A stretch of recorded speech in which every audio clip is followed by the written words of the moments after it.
On May 25, 2022, hundreds of demonstrators from the South African Economic Freedom Fighters Party marched to the French embassy in Pretoria. As the continent marked the 59th anniversary of the foundation of the Organization of African Unity, the protesters demanded that France leave Africa. The party leader, Julius Malema, urged France to exit the economic, political, cultural, and military affairs of the continent. French colonialism in the African continent continues to be the most brutal, cruel, and devilish form of colonialism on the African continent, he said. We, as a generation of freedom fighters, reject and condemn the fact that decades after the declaration of so-called independence of former colonized territories, colonizers continue to maintain a colonial and neo-colonial relationship with African countries which are supposed to be free from colonial control. These demonstrations against French policy in Africa have taken place across the continent in the past few months. Clearly, anti-French sentiments are hitting new highs on the continent. In recent years, resentment against the presence of France in its former African colonies has been on the increase, especially in Mali, Niger, Burkina Faso, and now Chad. On May 14, 2022, hundreds of Chadians joined anti-French protests called by the Chadian civil society coalition Wakat Tama.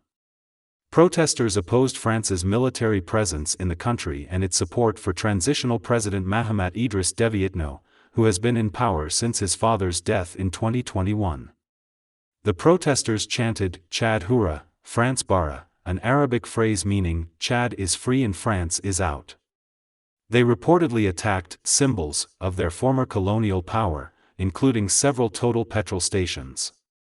They accused France of meddling in their country's politics.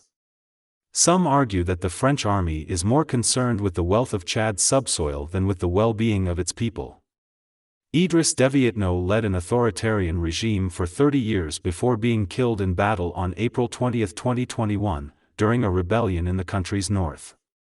The protest was called to condemn France's support for the Transitional Military Council, which seized power following President Idriss Déby's death on the battlefield in April 2021. Resentment toward France's presence in its former African colonies has grown in recent years.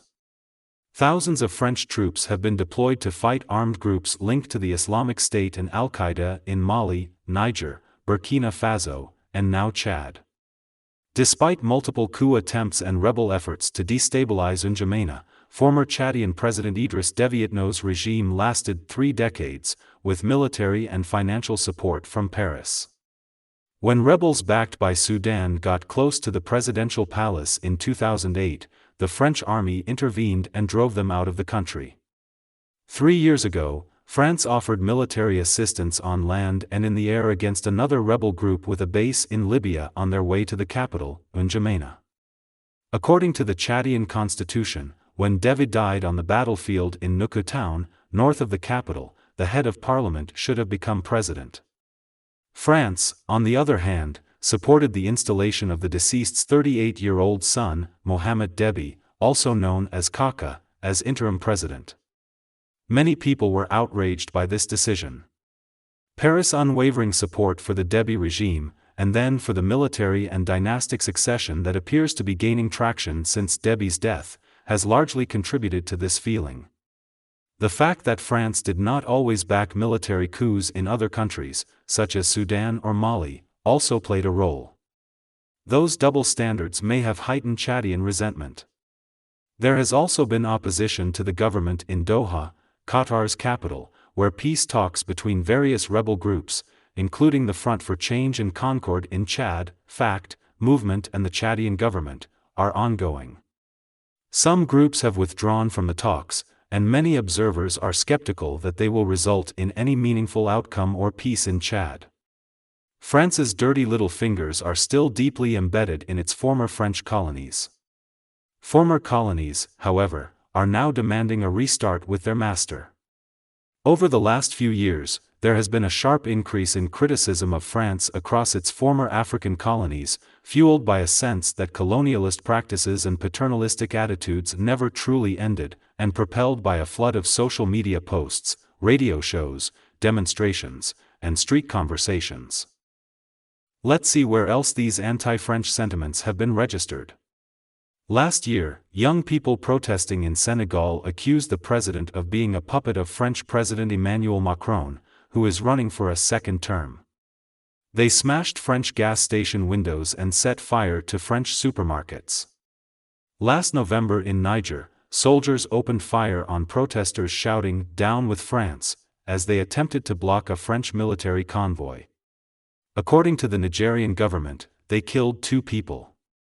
At least half of Africa's countries were once French colonies or protectorates. 6 decades after most of them gained independence, young people born after the colonial French left are driving this uprising, tapping into a wealth of online information that older generations, often less educated and literate, never had access to and attempting to use it to promote change. And their elders are paying attention. This is an awakening that the entire world should be aware of. Though the information they consume and share occasionally deviates into misinformation, such as unfounded rumors about France collaborating with jihadists or stealing gold, much of the criticism in countries with ties to France is directed at the former colonial masters' perceived arrogance. There have always been criticisms of France, particularly in more educated, urban West African circles, but these ideas have spread now that almost everyone owns a cell phone or knows someone who does. In Mali, where French soldiers who came at the invitation of the Malian government tried and failed to stop the spread of armed Islamist groups, France is accused of disrespecting Malians not only by activists, but also by the country's highest officials, including the Prime Minister.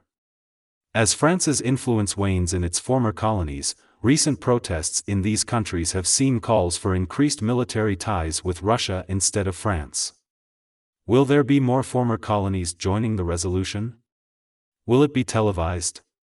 Thanks for watching. If you like this type of content, make sure you subscribe and turn on the notification bell for more stories.